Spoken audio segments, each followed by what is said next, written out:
حوالي काबा बने मेरे मदफन दियारे मदीना बलगुला बिकमाली यशरत जमाली सजद जमीआ बिसाली सल्लल्लाहु अलैहि व आलिहि سبحانك لا علم لنا إلا ما علمتنا إنك أنت العليم الحكيم رب زدني علما رب اشرح لي صدري ويسر لي أمري واحلل عقدة من لساني يفقهوا قولي وبك نستعين ونستعان সর্বপ্রথম শুকর করছি সে মাওলা পাকের দরবারে যিনি আমাদের হায়াতকে দীর্ঘায়িত করে সুস্থ সবল রেখে দিন দেওয়ান মন মনস ভালো রেখে আজকে পবিত্র জুমার দিন জুমার নামাজ আদায়ের লক্ষ্যে প্রথম শারীরিক কাতারে মসজিদে এসে কিছু কথাবার্তা শোনা এবং বলার তৌফিক লাভ করেছেন। তাই সকলে জবান করে মহাব্বত নিয়ে ভক্তি সহকারে আবেগের সাথে হৃদয়ের সবটুকু ভালোবাসা দিয়ে মহান রব্বুল আলামিনের শুকরিয়া জ্ঞাপন করে আলহামদুলিল্লাহ।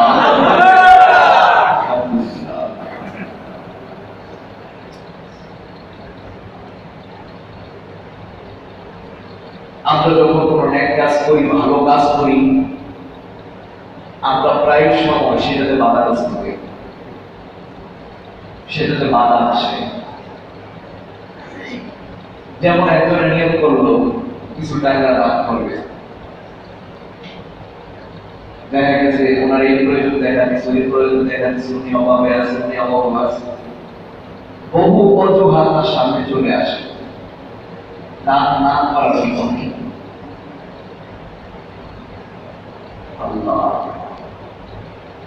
একইভাবে যে কোনো ভালো কাজ নেই, কোনো নেক কাজ করতে গেলে আমরা বাধাগ্রস্ত হই। এইটাই তো পরীক্ষা, এটাই আমাদের কি পরীক্ষা। আপনি ভালো কাজ করতে গেলে অনেক বাধাগ্রস্ত হন, শয়তান আপনাকে বাধা দিবে, শয়তানের সামনে আপনি নামাজ পড়বেন, শয়তানের তো অনেক কষ্ট হবে, তাই না? অবশ্যই কষ্ট হবে। সে তো তার সর্বাত্মক চেষ্টা করবে আপনাকে সেখান থেকে বাদ করার। আর আপনি মুমিন বান্দা মুসলমান হিসেবে সর্বাত্মক চেষ্টা করবেন আল্লাহর আনুগত্য পালন করার। তাহলে আপনি কামিয়াব হবেন, সফল হবেন। এক সাহাবীর ঘটনা, এই সাহাবীর ঘটনা আমাদের বাস্তব জীবনের সাথে অনেকটা মিল আছে, এই জন্য বলতেছেন আল্লাহ নবী সাল্লাল্লাহু আলাইহি ওয়াসাল্লামের একজন প্রিয় সাহাবী ছিলেন হামিদ আল হাফাজ, সম্ভবত লাফা হামিদ আল লাফা। আল্লাহ নবী সাল্লাল্লাহু আলাইহি ওয়াসাল্লামের একজন প্রিয় সাহাবী ছিলেন। একদিন শুক্রবার জুমার দিন, জুমার নামাজ খুব সন্নিকটে, আর বেশি দেরি নাই জুমার নামাজে। আল্লাহর প্রিয় সাহাবী হযরত হামিদ আল লাফা রাদিয়াল্লাহু তাআলা আনহু জুমার নামাজের জন্য প্রস্তুতি নিলেন। এমন সময় দেখা গেল ওনার পোষ্য গাধাটি, ওনার নিজের কাজের গাধাটি হারিয়ে গেল। এক মুসিবতের মধ্যে পড়ে গেলেন। এই দিক দিয়ে জুমার নামাজের সময় আর বেশি বাকি নেই। আবার আরেকটা দিক দেখা দিল, ওনার যে ফসলের ক্ষেত ছিল ওই ফসলটার পানির শূন্যতার কারণে চৌচির হয়ে গেল। আরেকটা সমস্যা দেখা দিল, আজকের খাবারের জন্য কোনো খাবার নেই। যে খাবারগুলো ছিল এটা আটার নলের আটার কলের মধ্যে রেখে আসছেন, যেখানে আটা বাংলায় ওইখানে রেখে আসছেন। তিনটা সমস্যা দেখা দিল। আবার এই দিকদের আমাদের সময় হয়ে গেল। তিনি কি করবেন? একদিকে তিনি নিজের গাধাকে হারিয়ে ফেললেন, অন্যদিকে ফসলের ক্ষেতের মধ্যে পানি নাই, অন্যদিকে খাবারের জন্য যে আটা ছিল এটা বাড়িতে নাই, এটা আটা কলের মধ্যে রয়েছে। যদি কল থেকে আটাটা যথাসময়ে না এনে দেওয়া হয় তাহলে আজকে খাওয়ার মতো কিছু থাকবে না। আবার যদি ফসলের জমিতে যদি পানি না দেওয়া হয় তাহলে ফসলগুলো নষ্ট হয়ে যাবে। আবার গাদাটা যদি না পাওয়া যায় তাহলে আটার কাজকর্ম পুরো বন্ধ হয়ে যাবে। তিনটা সমস্যা কিন্তু একই সময়ে জুমার নামাজের সময় হয়ে গেছে। তিনি কি করবেন? আল্লাহর প্রিয় সাহাবী হামিদ আল্লাহ রাদিয়াল্লাহু তাআলা আনহু তিনি কিছুক্ষণ ভাবলেন, চিন্তা করলেন বের করলেন যে আমি মহান রব্বুল আলামিনের ডাকে সাড়া দেই, তারপরে একটা ব্যবস্থা হয়ে যাবে। উনি সব কাজকর্ম রেখে দুনিয়ামুখী কাজকর্মগুলো রেখে আল্লাহ হয়ে গেলেন। তিনি জুমার নামাজের মসজিদে চলে গেলেন। জুমার নামাজ আমাদের সেই আদায় করে প্রশান্তি মনে মস্তিষ্ক থেকে বের হলেন।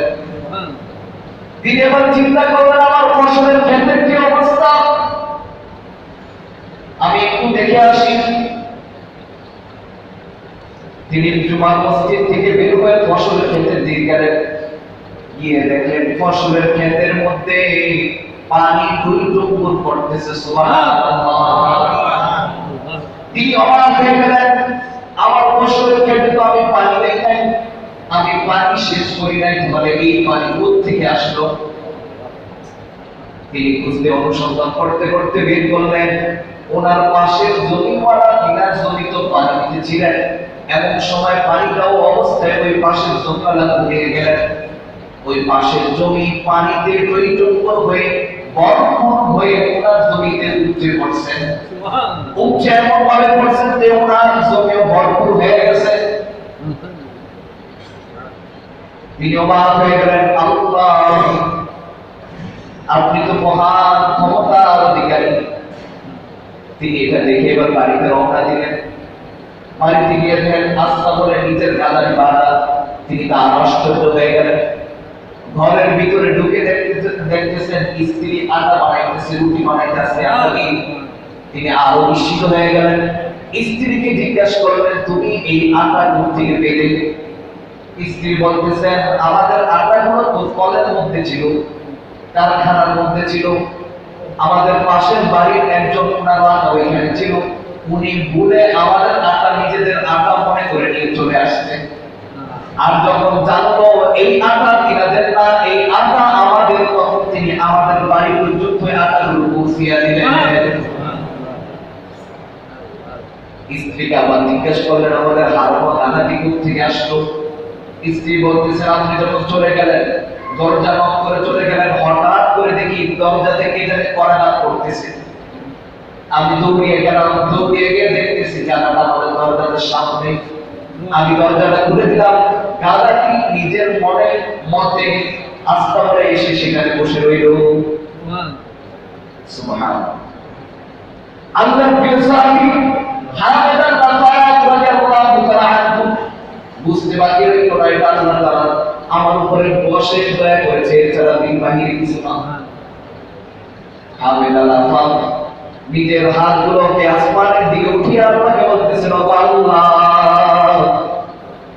আমি মাত্র আপনার একটা হুকুম আদায় করেছি, কিন্তু আপনি আমার তিনটা সমস্যার সমাধান করে দিলেন। সুবহানাল্লাহ। আপনি তো মহা ক্ষমতাবান, আপনি বড়ই ক্ষমাশীল। কাজ করছে একটা, সমাধান করেছেন কয়টা? তিনটা। এই ঘটনাটা কেন বললাম? এই ঘটনা বলার পিছনে কারণ হলো আমরা প্রায় সময় ভালো কাজ করতে গেলে বাধাগ্রস্ত। আমার এটা নাই, ওটা নাই, ওটা সমস্যা দিচ্ছে। জুমার নামাজে ওই সমস্যা দেখা দিচ্ছে, ওটা দোকান থেকে আনতে হবে, ওনার সাথে দেখা না করলেই নয়। আমার এই কাজটা বইরে রয়েছে, কত অজুহাত দেখা যায়, কত সমস্যা দেখা যায়। আপনি চলে যান, আল্লাহর ডাকে সাড়া দেন, মসজিদে চলে আসেন, সমস্যার সমাধান করবেন কে? আল্লাহ। ওই সাহাবী একমাত্র আল্লাহ তাআলার উপর ভরসা করে মসজিদে চলে গেছে, সমস্যার সমাধান করলেন কে? আল্লাহ। এমন ভাবে সমস্যার সমাধান করলেন, তিনি এটা কখনো চিন্তাও করেন না। আল্লাহ। নামাজ নিয়ে আলোচনা করতেছিলাম কয়েক সপ্তাহ ব্যাপী। নামাজের গুরুত্ব এত বেশি কেন? আল্লাহ রাসূল সাল্লাল্লাহু আলাইহি ওয়াসাল্লাম মৃত্যুর আগ পর্যন্ত এমনকি মৃত্যুর সময় শেষ ওসিয়ত যেটা করে গেছেন উম্মত মুহাম্মাদকে, সেটা হলো as-সালাত as-সালাত, নামাজ পড়তে হবে, নামাজ পড়তে হবে। আল্লাহ রাসূল সাল্লাল্লাহু আলাইহি ওয়াসাল্লাম ইন্তেকালের 2-1 দিন পূর্বে অসুস্থ হয়ে গেলেন। এমন অসুস্থ হলেন যে তিনি দাঁড়িয়ে নামাজ পড়তে সক্ষম ছিলেন না। এই অসুস্থ অবস্থায় নামাজের সময় হয়ে গেল। অসুস্থতার কারণে, অসুস্থতার দরুন তিনি বেহুশ হয়ে গেলেন। যখন বেহুশ থেকে হুঁশ ফিরে আসলো, জ্ঞান ফিরে আসলো, তিনি সাহাবীদেরকে জিজ্ঞেস করলেন, লোকদেরকে জিজ্ঞেস করলেন, তোমরা কি নামাজ পড়ে পেরেছো? সাহাবীরা বললেন, না, আমরা নামাজ পড়ি না, আপনার অপেক্ষা আছে। আল্লাহ রাসূল বলেন, তাহলে আমাকে উযু করাও। সাহাবায়ে কেরাম আল্লাহ রাসূলকে উযু করালেন। উযু করার পর আল্লাহ রাসূল আবার অসুস্থতার দরুন অজ্ঞান হয়ে গেলেন। আবার কিছুক্ষণ পর আল্লাহ রাসূলের হুঁশ ফিরলেন। আল্লাহ রাসূল সাল্লাল্লাহু আলাইহি ওয়াসাল্লাম লোকদেরকে জিজ্ঞেস করলেন, তোমরা কি নামাজ পড়ে পেরেছো? লোকরা বলল, না, আমরা নামাজ পড়ি না, আপনার অপেক্ষা আছে। আল্লাহ রাসূল বলেন, তাহলে আমাকে আবার উযু করাও, আমি নামাজ পড়ব। আল্লাহ রাসূল সাল্লাল্লাহু আলাইহি ওয়াসাল্লামকে আবার উযু করানো হলো। আবার তিনি বেহুশ হয়ে গেলেন। এভাবে 3 বার তিনি নামাজের জন্য প্রস্তুতি নিলেন, উযু করলেন, আবার বেহুশ হয়ে গেলেন। তৃতীয়বারের পর যখন তিনি দেখলেন তিনার দ্বারা সম্ভব হচ্ছে না নামাজ পড়ানো, তখন আবু বকর সিদ্দিক রাদিয়াল্লাহু তাআলা আনহুকে বললেন, তুমি নামাজ পড়ো। এই কঠিন অবস্থার মধ্যে আল্লাহ রাসূল নামাজের কথা বলেন নাই। আল্লাহ রাসূল শেষ ওসিয়ত করে দিয়েছেন, as-সালাত as-সালাত ওয়াত্তাকুল্লাহ ফীমা মালাকাত আইমানুকুম। তোমরা নামাজ ছেড়ো না, তোমরা নামাজ ছেড়ো না, এবং তোমাদের অধীনস্থ দাসীদের ক্ষেত্রে ব্যাপারে আল্লাহকে ভয় করো। এটা ছিল আল্লাহ রাসূল শেষ ওসিয়ত। শেষ ওসিয়ত।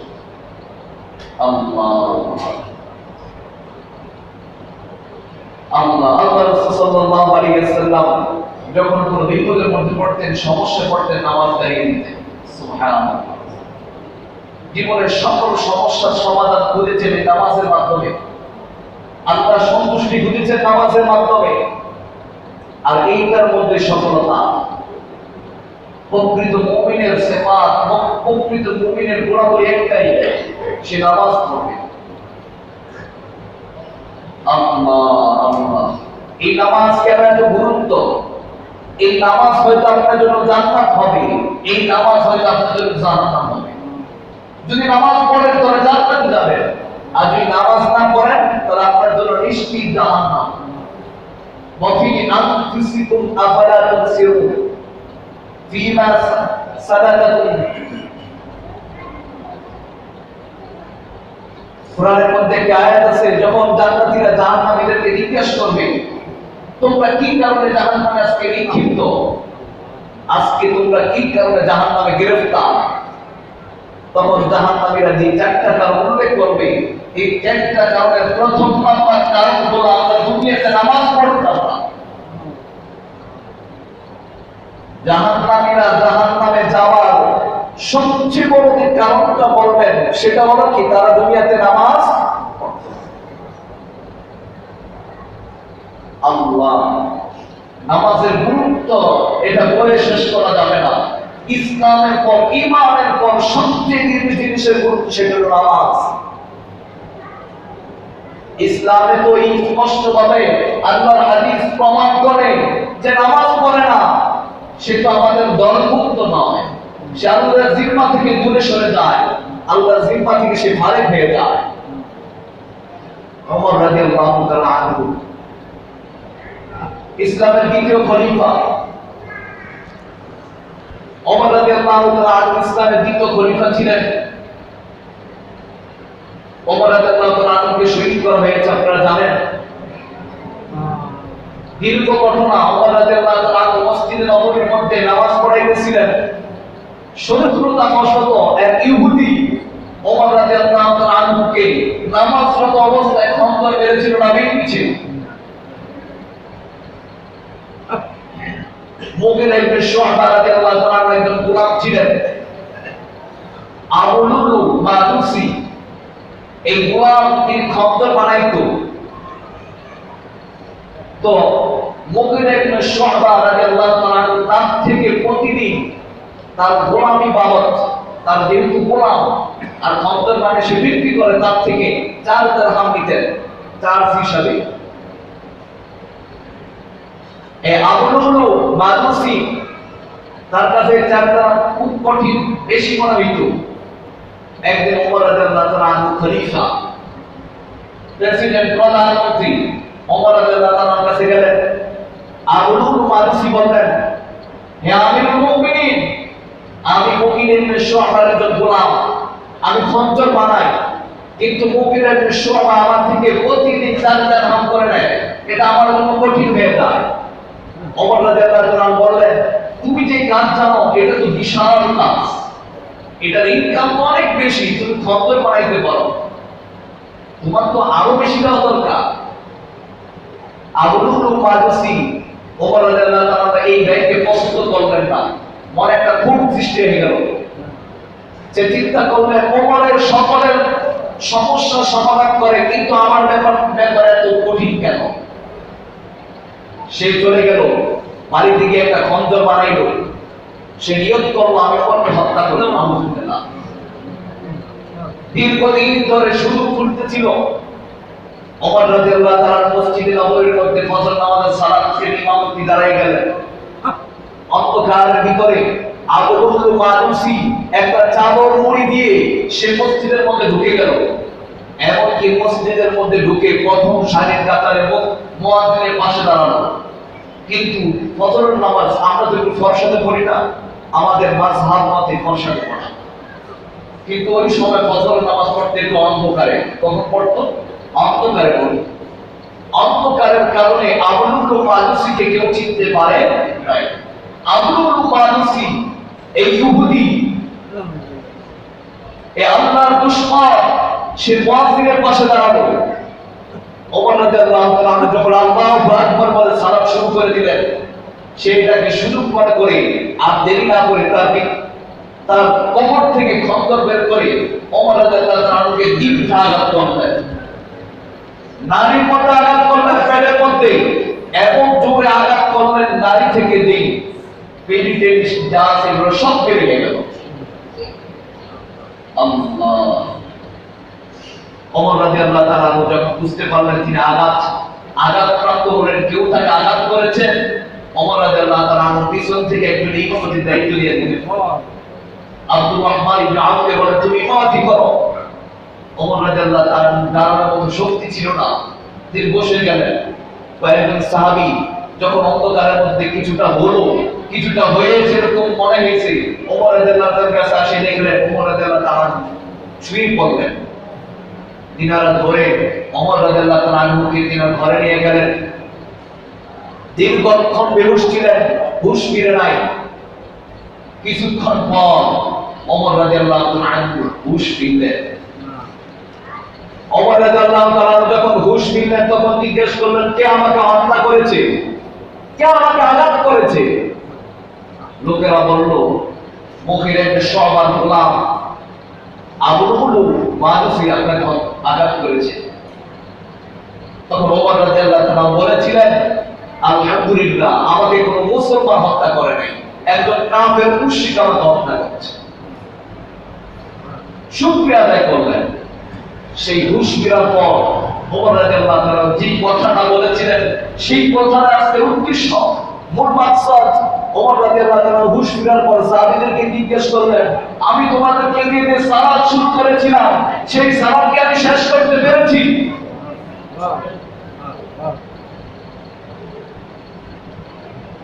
সেই সালাতকে আমি শেষ করতে পেরেছি।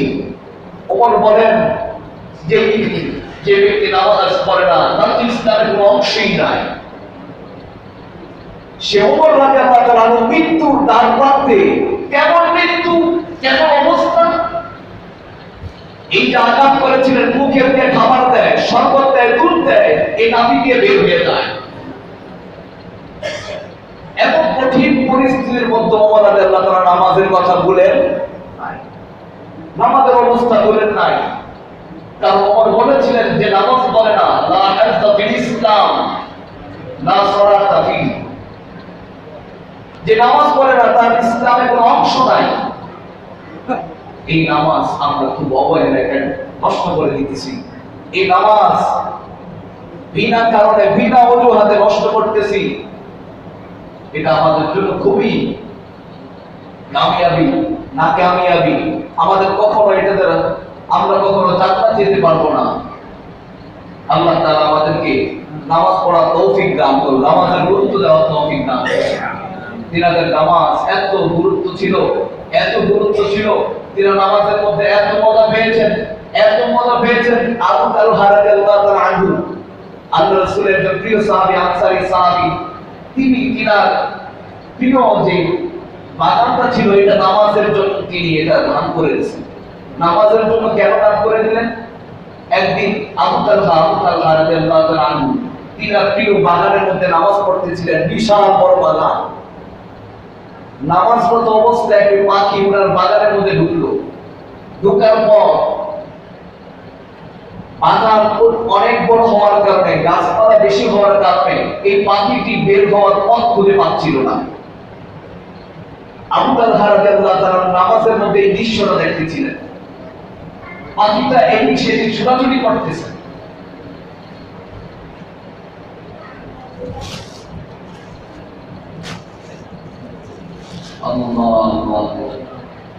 পাখিটা এদিক সেদিক ছোটাছুটি করতেছে। এই দৃশ্যটা আবু তালহা রাদিয়াল্লাহু তাআলার নিকট খুবই ভালো লাগলো। উনি নামাজের মধ্যে এই দৃশ্যটা দেখলেন ওনার বাগানের মধ্যে থেকে।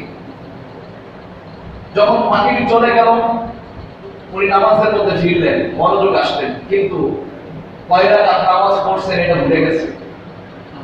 নামাজের মধ্যে যখন উনি তার পাখিটির দৃশ্যটুকু দেখলেন, তখন নামাজ কয় রাকাত পড়ছেন ভুলে গেছে।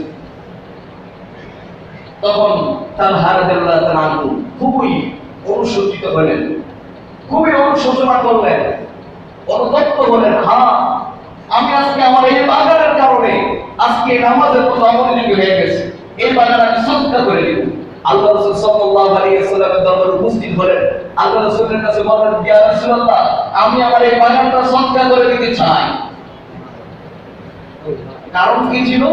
কারণ এতটুকুই ছিল, ওই তার বাগানের মধ্যে একটা পাখি ঢুকছে, সেই পাখির দৃশ্য দেখার কারণে নামাজের রাকাত ভুলে গেছেন।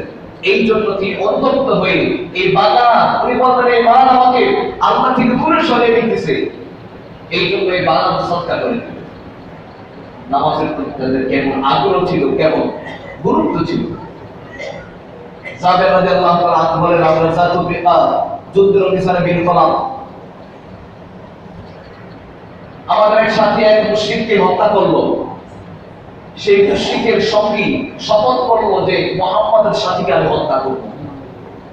আল্লাহ রাসূল সাল্লাল্লাহু আলাইহি ওয়াসাল্লাম এক জায়গায় অবতরণ করলেন। সাহাবীদের থেকে জিজ্ঞাসা করলেন, কেউ কে আছো আমার পাহাড় হবে?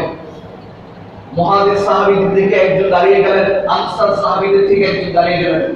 দুইজন সাহাবীকে আল্লাহ রাসূল বললেন, তোমরা আমাকে পাহাড়ের গিরিপথের গুহায় অবস্থান করবে, যাতে কোনো দুশমন আমার উপর আক্রমণ করতে না হয়। আল্লাহ রাসূল সাল্লাল্লাহু আলাইহি ওয়াসাল্লামের নির্দেশ মতে ওই সাহাবী দুইজন, একজন মুহাজির সাহাবী, একজন আনসারী সাহাবী, সেই গিরিপথের গুহায় দাঁড়িয়ে গেলেন। কিছুক্ষণের পর একজনের ঘুম চলে আসলো, মুহাজির সাহাবীর ঘুম চলে আসলো। আনসারী সাহাবী নামাজে দাঁড়িয়ে গেলেন। নামাজে দাঁড়ানো অবস্থায় সেই আল্লাহ দুশমন, সেই মুশরিক, সেই খুঁজতে খুঁজতে আল্লাহ রাসূলকে খুঁজতে খুঁজতে এখানে চলে আসলো। সে এসে দেখলো আল্লাহ রাসূলকে দুইজন লোক পাহারা দিতেছে, আর এই দুইজন লোককে ভেদ করে সে কখনো আল্লাহ রাসূলের কাছে যেতে পারবে না। কারণ প্রকৃত সাহাবী, প্রকৃত আশিক, আল্লাহ প্রেমিক ছিলেন সাহাবায়ে কেরাম। এটা কশিন কারো সম্ভব না। এই দুইজন মুহাজির, একজন মুহাজির সাহাবী, একজন আনসারী সাহাবী জীবিত থাকবেন আর আল্লাহ রাসূলকে আঘাত করবেন, এটা কখনো সম্ভব। কিন্তু বর্তমান সময়ে আমাদের মতো আশিকে রাসূল থাকা অবস্থায়ও আমাদের এই দেশে আল্লাহ রাসূলকে গালি দেয়, তাই কি না? গালি দেওয়ার মতো সাহস করে। আমরা কতটুকু আল্লাহ রাসূলকে ভালোবাসি এটা আল্লাহ তাআলা জানে। একজন আশিকে রাসূলের দাম আল্লাহ তাআলার কাছে অনেক বেশি, অনেক বেশি, হিসাব করা যাবে না। হামজা রাদিয়াল্লাহু তাআলা আনহু যখন যুদ্ধের ময়দানে শহীদ হয়েছিলেন, একমাত্র তিনি আশিক ছিলেন, আল্লাহ রাসূলের আশিক। বাসর রাতে স্ত্রীকে রেখে নাপাক অবস্থায় আল্লাহ রাসূলের মৃত্যুর খবর শুনে যে যুদ্ধের মধ্যে ঝাঁপিয়ে পড়েছিল আর যুদ্ধের মধ্যে শহীদ হয়েছিল, স্ত্রী দৌড়ে আসলে আল্লাহ রাসূলকে, ইয়া রাসূলুল্লাহ, আপনি প্রত্যেক শহীদকে গোসল না দিয়ে জানাজা দিতে পারেন, কিন্তু হযরত হামজা রাদিয়াল্লাহু তাআলা আনহুকে আপনি গোসল না দিয়ে জানাজা দিয়েন না, কারণ সে আমার সাথে ছিল। কিন্তু আপনার খবর শুনে সে আর দেরি করে নাই, তার তরবারি নিয়ে আপনার জন্য বের হয়ে গেছেন, কিন্তু ওনাকে আপনি অবশ্যই গোসল করাবেন। আল্লাহ রাসূল সাল্লাল্লাহু আলাইহি ওয়াসাল্লাম হাজারা লাশ খুঁজতেছিলেন, সাহাবীদেরকে বলেন, হাজারা লাশটা কোথায়, তোমরা বের করো। পুরো ময়দান খুঁজে হাজারা লাশ পায় না। আল্লাহ তাআলা জিবরাইলের মাধ্যমে জানিয়েছেন, ও রাসূল, আপনি যে হামজালার লাশ খুঁজতেছিলেন সেই হামজালাকে আমি আসমানে ফেরেশতারা জান্নাতি পানি দ্বারা গোসল করাইতেছি। এরা ছিল প্রকৃত আশিকে রাসূল। কিছুক্ষণ পরে দেখা গেল ময়দানের মধ্যে হযরত হামজা রাদিয়াল্লাহু তাআলা লাশ, তাজা জান্নাতের পানি তার শরীর থেকে বেরিয়ে দিতেছে। আশিকে রাসূল ছিলেন তিনি। তো মুহাজির সাহাবী, আনসারী সাহাবী আল্লাহ রাসূলকে পাহারা দিতেছিলেন। আনসারী সাহাবী নামাজ পড়তেছিলেন, ওই মুশরিক আল্লাহ দুশমন সে ওই আনসারী সাহাবীকে তীর নিক্ষেপ করলেন। আনসারী সাহাবী একটা তীর ছিঁড়েটা বের করে দিলেন। কিছুক্ষণ পর আরেকটা তীর নিক্ষেপ করলেন, কিছুক্ষণ পর আরেকটা তীর নিক্ষেপ করলেন। তিনি সালাত শেষ করেন নাই, সালাত ভাঙে নাই, যথারীতি তিনি নামাজ শেষ করেছেন। নামাজ শেষ করে তার অপর সাথীকে ঘুম থেকে উঠালেন। অপর সাথী বলতেছেন, সুবহানাল্লাহ, এই কেমন, তোমাকে যখন প্রথম তীর নিক্ষেপ করা হয় তখনই তো তুমি আমাকে ঘুম থেকে উঠাইতে পারতে। আনসারী সাহাবী বলতেছেন, ও আমার দোস্ত, ও আমার সাহাবী, আমি যখন একটা সূরা তেলাওয়াত করতেছিলাম, এই সূরা নামাজের মধ্যে খুবই মজা পেয়েছিলাম। এই তীর নিক্ষেপ, এই তীরের আঘাত আমাকে তেমন এই নামাজ থেকে হটাইতে পারে নাই। তাদের নামাজ আমাদের নামাজ। আমরা তো নামাজ পড়ি না, বিনা অজুহাতে, বিনা কারণে, কোন কারণ ছাড়াই নামাজ ত্যাগ করতেছি। আল্লাহ ওমর রাদিয়াল্লাহু তাআলা বলেছেন, লা হাজ্জা ফিল ইসলাম, যে নামাজ পড়ে না তার ইসলামে কোনো অংশ নাই, কোনো অংশীদার নাই। আর সেই হাদিসটা আল্লাহ রাসূল বলেছেন যে নামাজ পড়ে না, এক হাদিসের মধ্যে আল্লাহ রাসূল যে নামাজ পড়ে না সে কাফের হয়ে যায়। কি হয়ে যায়? সে কাফের হয়ে যায়। কাফের এবং মুসলমানদের মধ্যে পার্থক্য একটাই, মুসলমানরা নামাজ পড়ে আল্লাহকে সিজদা দেয় আর কাফেররা সিজদা দেয় না। এইজন্য মুহতারাম হাজিরিন, দীর্ঘ সপ্তাহব্যাপী নামাজের ব্যাপারে আলোচনা করতেছি। এই নামাজের প্রতি আপনি যত্নবান হন, নামাজকে ধরুন, এই নামাজ আপনাকে জান্নাত পর্যন্ত পৌঁছে দিবে। সাহাবায়ে কেরাম কষ্টের মধ্যে নামাজ ত্যাগ করে নাই। সাহাবায়ে কেরামের কাপড় ছিল না মসজিদে যাওয়ার, একটা কাপড় ছিল, স্ত্রীরা ভাগ করে স্ত্রী নামাজ পড়তো, আবার স্ত্রী ঘরের মধ্যে থাকতো, উনি নামাজ পড়তো, নামাজ ছাড়েন নাই। আল্লাহ রাসূল সাল্লাল্লাহু আলাইহি ওয়াসাল্লাম যে নিষ্পাপ ছিলেন, মাসুম ছিলেন, যিনার আগের পিছনের সমস্ত গুনাহ মাফ করে দিয়েছেন, সেই রাসূল পর্যন্ত কঠিন পরিস্থিতির মধ্যে, কঠিন অসুস্থতার মধ্যে সাহাবায়ে কেরামের কাঁধে ভর করে মসজিদে গিয়ে নামাজ পড়েছেন। যে সাহাবায়ে কেরাম ইসলামের খলিফা ছিলেন, তারা নামাজে যথেষ্ট গুরুত্ব দিয়েছেন। আল্লাহ তাআলা আমাদেরকে নামাজের গুরুত্ব দেওয়ার তৌফিক দান করুন। ওয়া আখিরু দাওয়ানা আলহামদুলিল্লাহি রাব্বিল আলামিন। যারা কবরের জুমা চাইলে সুন্নাত পড়ে করবে।